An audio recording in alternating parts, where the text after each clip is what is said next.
పేతురు మునిగిపోయి బయటికి లేచేటప్పుడు దేవుడు చెప్తున్నాడు, నువ్వు సందేహపడ్డావు, నువ్వు అవిశ్వాసంలోకి పోయావు, అందుకే నీకు భయం వచ్చింది, అందుకే నువ్వు మునిగిపోతున్నావు, అందుకే నీకు నష్టాలు వస్తున్నాయి, అందుకే నీకు ఇబ్బందులు వస్తున్నాయని నీవు నేను తెలుసుకోవాలి. దేవునికి స్తోత్రం.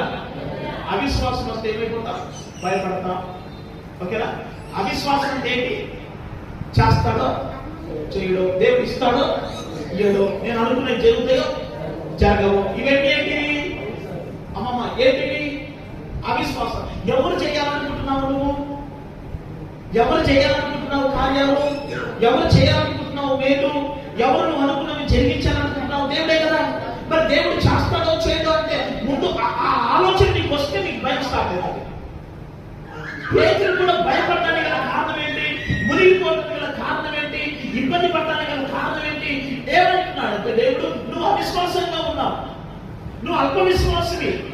అదే కాదు, విశ్వాసం కలిగి ఉంటే, విశ్వాసం కలిగిన వాడు 4-5 అడుగులు వేసాడు. అప్పటికి ఎప్పుడైతే అవిశ్వాసంలోనికి మనం వస్తామో, అవిశ్వాసంలోనికి ఎప్పుడైతే మనం దిగజారిపోతామో, వెంటనే మనం లోకంలో నష్టపోతాం, ఇబ్బందులు పడుతుంటాం.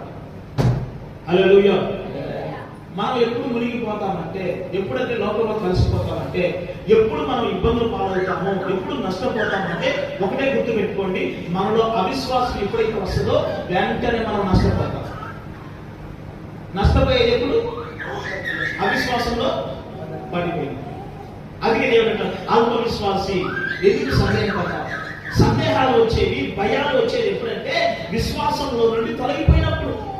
అవిశ్వాసంలో పడిపోయినప్పుడు నీకు భయం స్టార్ట్ అవుతుంది గుండెల్లో. దేవుడు చేస్తాడో చేయడో, ఆ కార్యం జరుగుతుందో జరగదో, మా పిల్లలకు ఆరోగ్యం బాగుంటుందో లేదో, నాకు స్వస్థత వస్తుందో రాదో, ఈ భయాలన్నీ ఎప్పుడు వస్తుందంటే అవిశ్వాసం ఉన్నప్పుడు. విశ్వాసం కలిగిన వాడు ఏదైతే నా దేవుడు అనుకున్నాడు, ఆమె అదే విశ్వాసం.